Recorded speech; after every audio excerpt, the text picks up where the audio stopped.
Welcome to the March Business Insights Online Network interview. This month, Pete Allison will be chairing a Q&A debate about exhibiting at business events. So, over to you, Pete, to introduce our guests, and here's to a fascinating session, and I'll alert you with about 5 minutes to go. Thank you. Thanks, Guy, and thank you everyone for the really interesting set of introductions we have there. We are running a bit over time, but as I said, we've got some timing built in for that. One of my interviews now that we're just about to talk to now, I know has to jump off at 3 o'clock, but and that's Richard, who will be talking to in a second. I'll set that up. But we've also got Ben here, who works with Richard. So if we are still rocking at that point, then I'm sure Ben can pick that up. Okay, so every month we pick on something which we hope will be of interest, and it's not really, we've done a bit about telling everybody what our businesses are, but actually we try and go a bit under the skin of why and what's interesting in the business world and what's going on. And this month we've got, obviously we're quite busy and we're talking to all our exhibitors all the time as we lead into the March show, and we were just looking and thinking, what are we going to pick up as an area for March? And the easy thing actually seemed to be, because we were in the middle of a lot of conversations, why do people exhibit? Why would you do that? It's a lot of time, it's a lot of energy, it's a lot of resource. And then that, of course, leads on to the question of how would you do it, in the sense that exhibiting is an easy thing to think about. Oh yeah, I'm going to rock up and tell people who I am. But actually, very quickly, when you get under the surface, it's a lot more complex, because you have to have the right messages, you have to have the right follow-up, and all the stuff falls out from that. And how does your business deal with it? And actually, exhibiting badly is far worse than not exhibiting at all. It's one of those classic situations where if you get it wrong, you can do a lot of brand damage. Whereas if you get it right, you can do a lot of good things with the brand. So we've got a couple of businesses here who are a bit primed on what's going on, but I'd love for this to be a free-for-all. We always enjoy the conversation, so do butt in, do say, why have you just said that, what's going on here? But the guys I've primed for this are Mark Hensel, who is with the development manager, and Richard and Ben. Richard's going to take the lead on it from the commercial. Sorry, my brain's gone. Richard, introduce your business. Introduce your business and save me from the spot. Yeah, after all, Neil, again, Richard Price, Pointer Consultancy Group. We are a small consultancy specialising in project programme, change and bid management, now launching a sustainability service. We're based in Bath, Bristol and Oxford. Brilliant, thank you. And Mark, let me just, you've already introduced yourself properly, but just remind people who you are and you're exhibiting with us, and then we'll go into the questions that we've sorted out for this. Mark. Oh yeah, it's Mark from the Development Manager. We are a tech and digital apprenticeship and training company. I'm based in Gloucestershire. My remit is to build Gloucestershire, and I'm looking forward to exhibiting at the show. So that's what we do, tech and digital apprenticeships and reskilling. Fantastic. And my apologies, Richard. We were originally going to have 3 people on this interview. One of them had to drop out, and I was so focused on Dom's business name, I couldn't get to yours fast enough in my head. It was one of the classic moments of confusion. So we're going to log these questions at each of you. We've got a couple of other exhibitors with us on the call, and others on the call again who are familiar with exhibiting, but just maybe haven't been with us recently. So I'll ask each question to both of you, and we'll take it from there and give us your answer, and then we'll see what the rest of you have to say. So if I go first, Richard, a question for you. You're exhibiting with us the week after next. What made you decide that your business, presenting your business in the business exhibition, was the way forward? What was that process that took you to that point?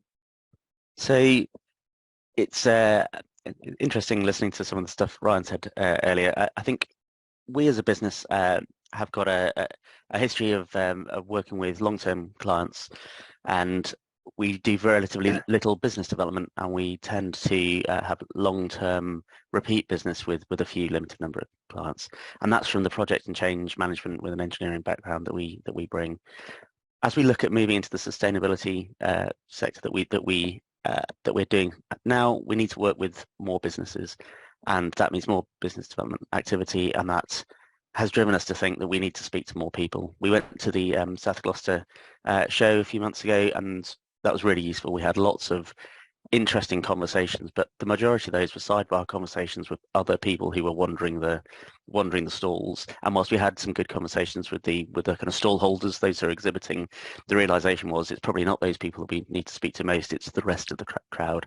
So it's a pretty simple logic for us, therefore, to think that we would be better off with a stand that people could come and talk to us rather than us wandering around trying to bump into people.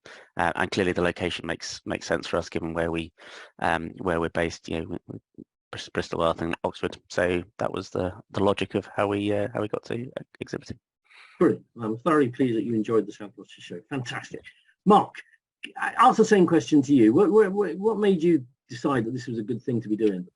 Well, it's all about putting our name out in Gloucestershire, and Cheltenham being the centre of cyber in the country is one of the big reasons why I want to be there. But it's about educating employers about how we can help them redress the skill shortage we have in this country, but all about making them more sustainable in the IT sector, because in 2 years' time, although there's a lot of people who think AI is already here, it's going to hit big time. A lot of jobs are going to go, but on the flip side of that, a lot of jobs are going to be created for those willing to take that step into the tech and digital sector. So it's about getting them to help us redress this skill shortage and to talk to as many employers as possible. They don't have to be tech industries. Every company today uses tech in some form, shape or another. And, being able to promote their businesses or look after the data and all of these things. So that's why we're there, and it's great to be able to talk to people face to face now, because it's more personable and you can answer their questions that they have straight away. Now that works for us because, as we said, and we brand ourselves a festival business relation. That's about building community. It's about getting conversations going, and we're great believers in if you get the conversation right, then people will get to know you, the relationship will build, and people will want to buy from you. Obviously, at the end of the day, we all have an interest in generating. Ultimately, it's about generating an invoice, isn't it? But the trouble is, if you go straight and too fast to the end of that, then you're just doing it for all the wrong reasons. Whereas if we actually get under the skin of the conversation and the conversation comes right, then we're in the right place at the right time. That said, this is a business exhibition. People invest in us. They put a certain amount of money to appear at the exhibition, which is a brand representation, and they quite rightly say, hang on, if I'm going to do that, I want an ROI. Now, there's a number of things that go on around that, but the ROI obviously is the driver. You wouldn't do it if it wasn't giving you that. It doesn't have to be a financial ROI. Often, usually is, but it doesn't have to be. It is an ROI of some sort. Sorry, return on investment, for using jargon here. Jill runs for us some exhibition training workshops, and we were doing one this morning. And one of the key questions when it comes to evaluating an exhibition is, what are the outcomes? When you walk away at the end of the 2 days, what is it that you want in that bag, in your head? What when you walk away are your tangible outcomes that you're trying to achieve? Mark, you're on the train of thought of answering. Do you want to take that one first? Yeah. So basically, I want the ROI for us is a register of interest for all of these companies that have seen us and thinking, wow, I didn't realize I could get this product 95% paid for by, the government, and how we can take young people in, retrain them, recruit, reskill, and get our business more sustainable. So it's about level of interest. So I'd say if for me, if I get 50 people that are interested in what we're doing, for me, that's in a nutshell, that's an outcome that I'm looking for. Brilliant. Lovely. Richard, what's your answer to that question? I was thinking about these sort of things earlier. I mean, in a nutshell, we're looking to make new contacts with a view to new work. I don't think that's surprising in any manner. I think for me, given the size of us as an organisation and the way we like to do business, it's about trying to start that process of building relationships rather than simply exchanging contact details. So that's one of the real benefits, I think, for us is the face-to-face aspect, being able to see people and communicate a bit more thoroughly, be able to have a better conversation actually as they start to build a relationship rather than simply having a transactional interaction. So I think that's the big thing for us. You mentioned ROI beyond the financial. The key logic behind us getting into the sustainability piece is to try and have more impact, put more purpose into our business.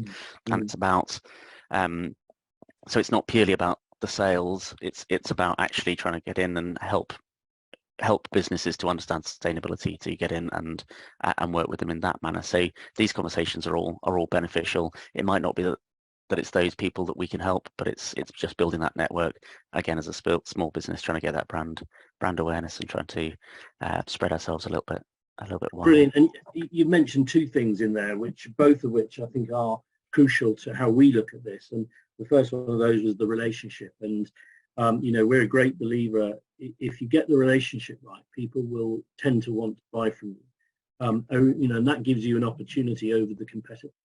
It can be an opportunity in premium. You have to be careful with that. Obviously, you don't want to outprice yourself. It certainly gives you an opportunity. If you have a relationship, the chances of your business having longevity are far higher. The other thing that you mentioned there, which I just want to pick up on, and I totally agree with, it's actually about how you paint the brand. And so, do you want a brand that hits you people over the head and says, give me a checkbook? Or do you want to hit a brand that says, we care about your business? And the way you create the latter, which I'm assuming certainly I would be going for, is actually getting under the skin and getting into that relational conversation. So I think that's great, and very much in line with what we're trying to achieve. Everyone pretty much on this call, he said, is in a reasonably executive position in their businesses that they deal with. One of the issues we find ourselves tackling is, of course, being locked into an exhibition stand is quite a big commitment over a couple of days. We forgive the impersonality of it, but we think of a high value asset. Those people on this call would be described as a high value asset in the sense that you know about the business, you're an ability to actually lead people on to talk about the business and get results. And then you have the lower value asset, which might be the new person, the apprentice, the startup. And it's very tempting for you as business owners to want to get out and about and leave someone manning the stand. It's not only tempting, it's quite sensible, because obviously your time and energy is key, and it's really important that you go and be in the show, wherever it is, whatever it's doing, meeting other exhibitors, because you can do that. There's a culture that needs to be brought along for other people who are going to be manning your stand, because they can do damage as easily as anybody can if they don't get that right. Do you have any thinking about the training that you put in, the staff people, the people who might be helping you on the stand? What are you saying to them when you've invested in a stand, but you're going to leave the stand in their care for a few minutes or an hour or two or whatever it is? Sorry, I'm going to give you a bit of guidance on this. Mark, do you want to take that one first? Yeah, well, we've been meeting for a while now, marketing team. I'm a learning and development rep, so my key role is to work with employers. My colleague, who is a career builder, his key role is to work with candidates looking for an apprenticeship, and our marketing team are there to make sure our brand stands out. So we plan the meetings. We're all going to be there. We're going to interact. I'm going to go off and do some forums and talking. They're going to look at, and then we're going to move around. So it's all planned really well, and it does work. We've had 2 or 3 dry runs at different exhibitions, not as good as yours, I might say, but it does work, and it's great because we've all got our own unique personalities, and I know how to deal with employers. My colleague knows how to deal with apprenticeship candidates. Marketing know how to deal with all the marketing side and putting the brand out. So yeah, we do, and they've already hit all our contacts with invites to say, oh, we're exhibiting at the Cheltenham Town Hall in 21st, 22nd of March. Come and see us on our stand, and so that's what we do. Great, laying the ground down ahead, that's really important as well. Yeah. Richard, do you have any thoughts, and Ben, because obviously you're both coming at this from the same side of the same coin. How do you prep the team? How do you get the team in the right place for it? Yeah, it's interesting. I mean, it sounds quite different from Mark in that, we're small. It's this is our first time exhibiting anywhere, so it's new to us. So we've set ourselves up with some decent visuals that will hopefully help people understand us from a distance. So we've got some sort of prep for that, start the conversation. But fundamentally, how are we prepping the team? Well, we're all going to be there. All 4 of us will be at the exhibition. We've all been involved in the development of the services that we offer. We're all involved in those services. So I think it's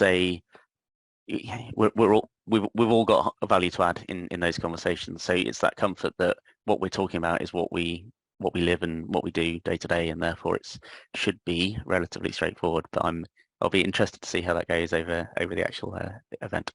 And you're in a good position with that, because you're at a nice size, in the sense that if there are 4 of you, there are enough of you, and you can be focused on the show, that you don't all have to be locked in one place at one time, and you can get out, but all 4 of you are embedded in the business, and that's one of the benefits that a smaller business gets. So, a larger business, and suddenly you've got the person who may not be so clued in, may not be so motivated, who gets left behind and understand, and so that's great, and I can see that. That's really good.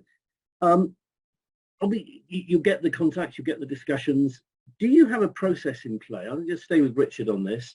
Do you have a process in play for what happens, once those contacts are made, once we say hello and someone says, he was all right, I can do a bit of work with him.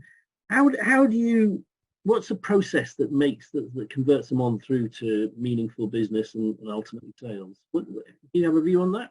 Yeah, from our point of view, that's a softly thing, and it comes back to that relationship building. I think there can be a perception of consultancies as being parasitic and trying to squeeze money out of people, so we actively fight against that. We were actively trying to avoid that perception from day one. So it's very much about making sure that where we get any sort of networking impact, it's about understanding how we can build a relationship to fully understand what the issue is that potential client is facing, and then building that as a usually a one-to-one understanding between one of the team and that individual, so that we're not trying to sell them something that isn't appropriate, that we can understand what it is they actually need, and I could bore you at length about what they say they need versus what they actually need, and perceived problems versus actual issues.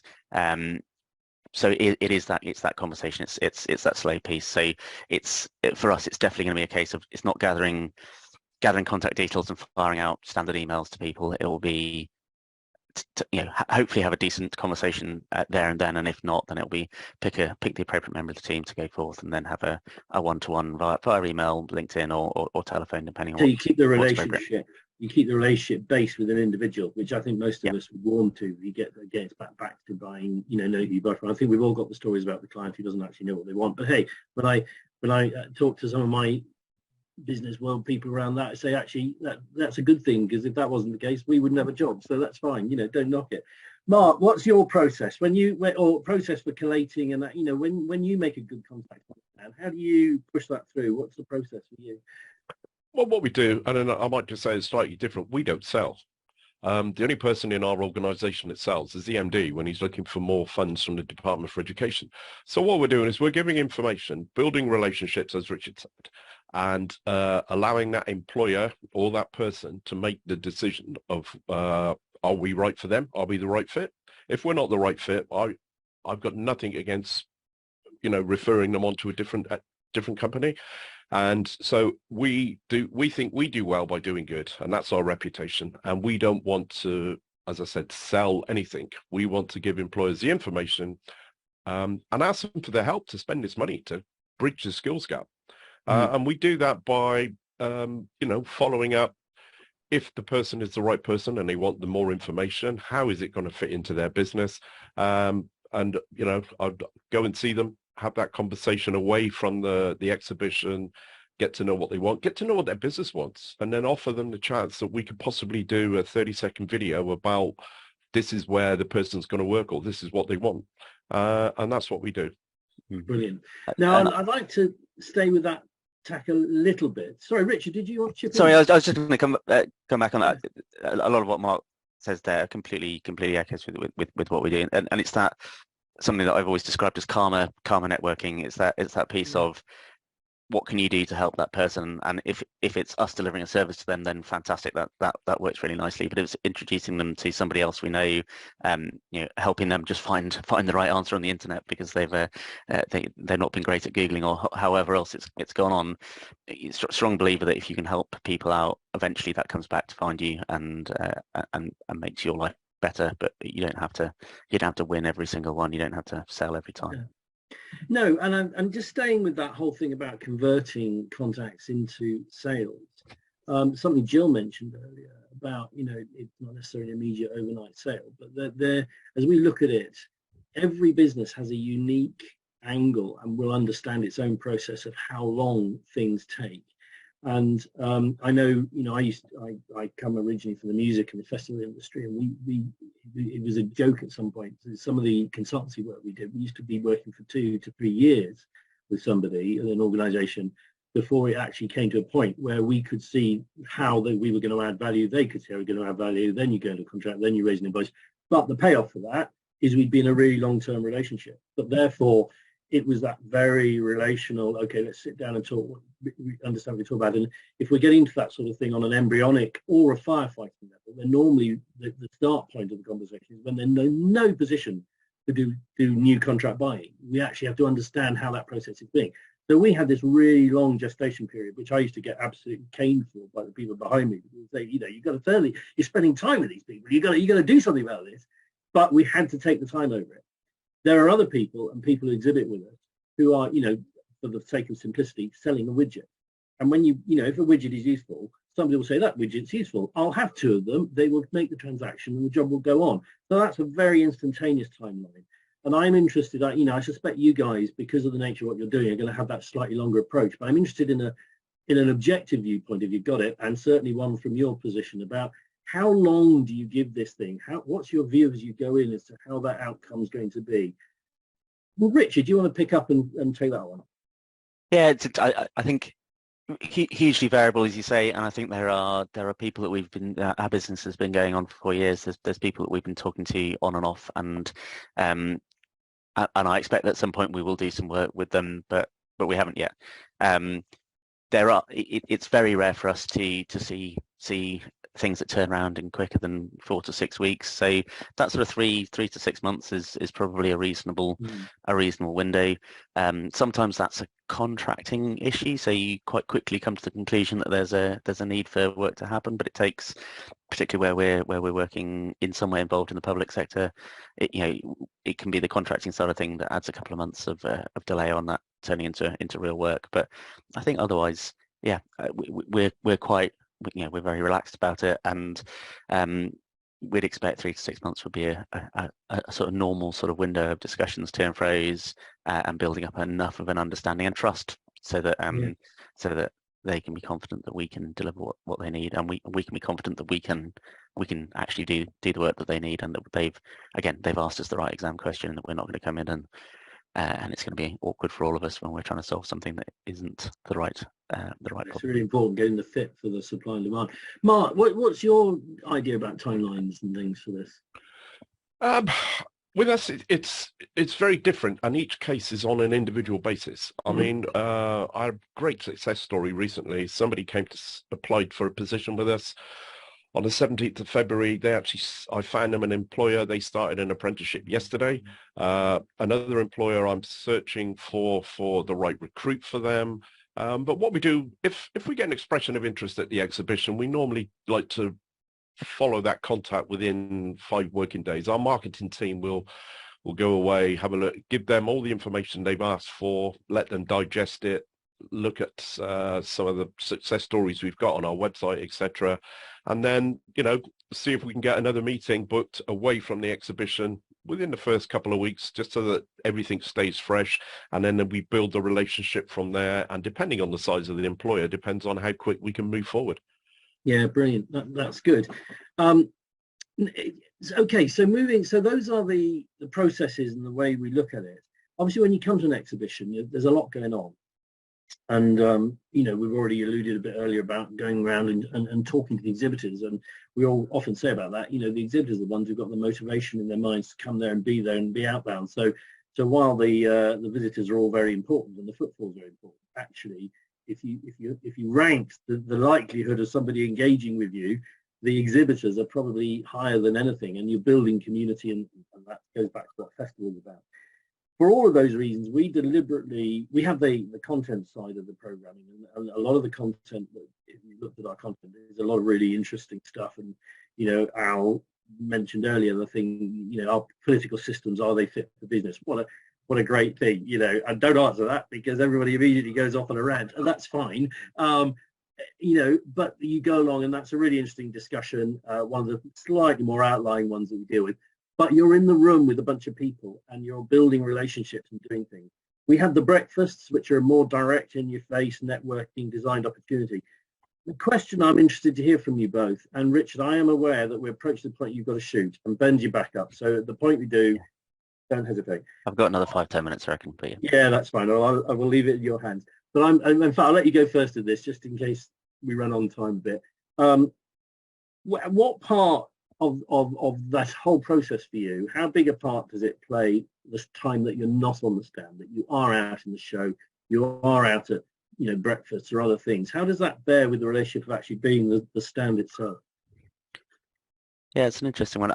That's something Ben and I were talking about earlier today, actually, is that I think with four of us, as we said earlier, that gives us the opportunity to have people on the stand, and for at least one or two of us to be out wandering at any given time.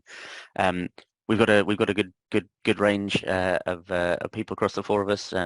Emma's our newest employee, and she's our youngest and relatively new graduate. And Charles and I are a bit older and grey.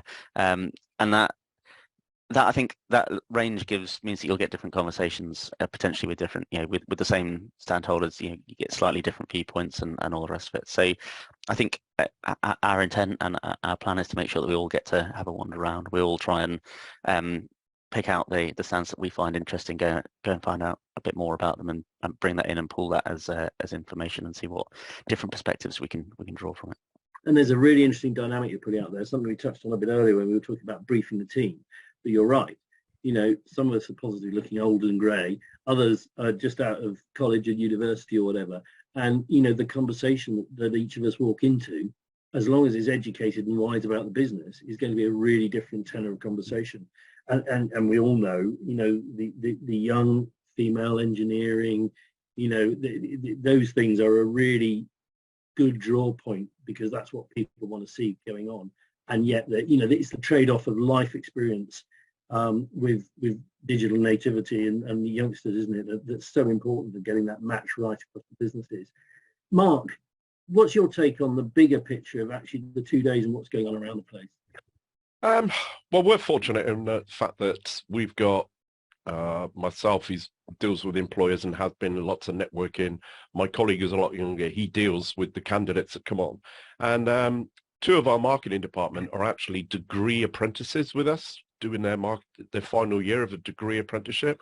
So the knowledge and skills that they'd be able to give out to people to say how it's been for them, how the programs work, what it's given them an insight into. So when people come and ask specific questions about specific courses, we've all got a wide range of experiences at different levels, and that way then when they go off and talk to different people, and it works really well that we've got we got me, the dinosaur, we've got younger people, we've got everybody that's got their niche in each of the different corners, and they'll be ideal. Brilliant, lovely. Okay, one last question and then we'll wrap up. We'll see if anyone's got any questions they want to ask us, and we'll hand back off to Guy and Jill.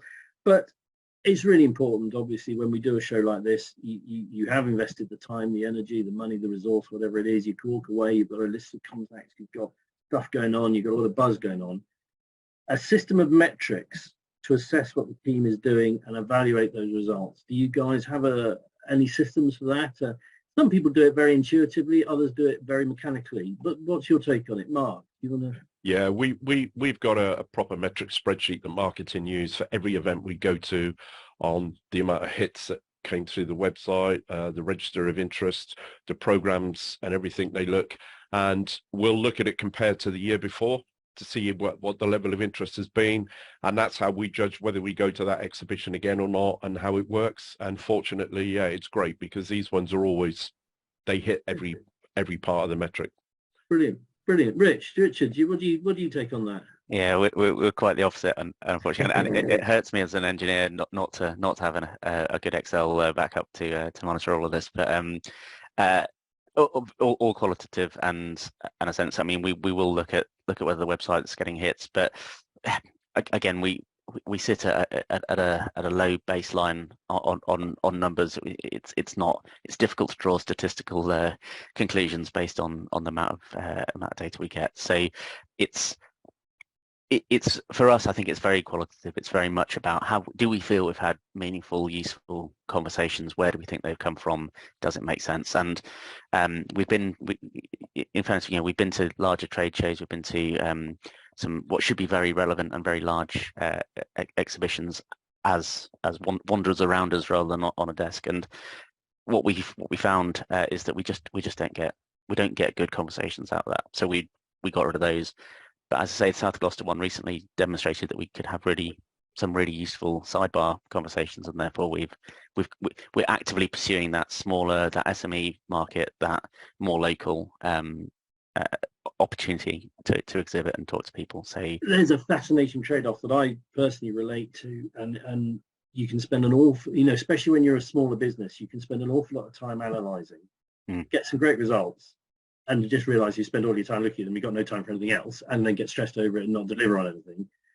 On the flip side of the coin is you can be completely intuitive, and actually if you're the type of business, and I was referring to sort of one of our businesses a little while ago, where you can spend 2.5 years working on a client. But if that client then becomes the biggest client you have and a really significant thing for the next 10 and 20 years, that's worth everything in a box, but you've probably forgotten where the thing started from at the beginning. So it's trading off the intuitive with the mechanical is a fascinating thing, and it's got, you can put a multi-way matrix on it with the gestation time it takes them to come together, how relational the staff are, emotional intelligence, and Jill, you'll have a lot to say about that, but not now. And Mark, you're wanting to jump in there quite rightly. Yeah, I just wanted to echo some of the things that I've done had recently is the fact that people have contacted me that hadn't come to see us at an exhibition, but a friend of theirs had. And now, my friend gave me your card. You do tech digital apprenticeships. Can I go? And that is what these exhibitions are all about. It's not just about the people you meet, but it's about the people who they then go on to meet and pass your details on, which is what networking is all about. Really important. And just to round this bit off with that Jeff Bezos quote, which I do love, what is your brand? It's what people say about you when you leave the room. Absolutely right. And, if that is to direct value to your friend, that's what it's about. I'm just going to open up momentarily. Has anyone got any burning questions? We're running over time, but as usual, these things are really great conversations. Has anyone got any questions or thoughts? Some of you are exhibitors with us on the scene, others involved in the programme. Anyone want to lob anything in for good measure? I thought you might, Al. You take yourself off mute first. I have. Yeah, it's interesting to hear what Mark and Richard were saying about the reason for going. Just to add another bit into that, my main reason for us being on the stand there is to get noticed. We're fairly new in the area. We're fairly new in this business. We're part of a bigger organization called Executive Coaching Associates. And you're not going to get yes from somebody who, when you're talking about coaching, if they've never heard from you. Well, sorry, never heard about you. There needs to be something to hang on. So getting noticed. Oh, you're the bloke who stood up at that forum and said X, Y, Z. That type of thing. I think that is a really beneficial thing to be able to do. A real testimony to that, I have to say, is down at South Gloucester when I lobbed the question that was already being asked of me about this political systems, and you guys, we could get that, we could be into that, and that whole bit of let's think into this subject, and it speaks a lot about an organisation, doesn't it?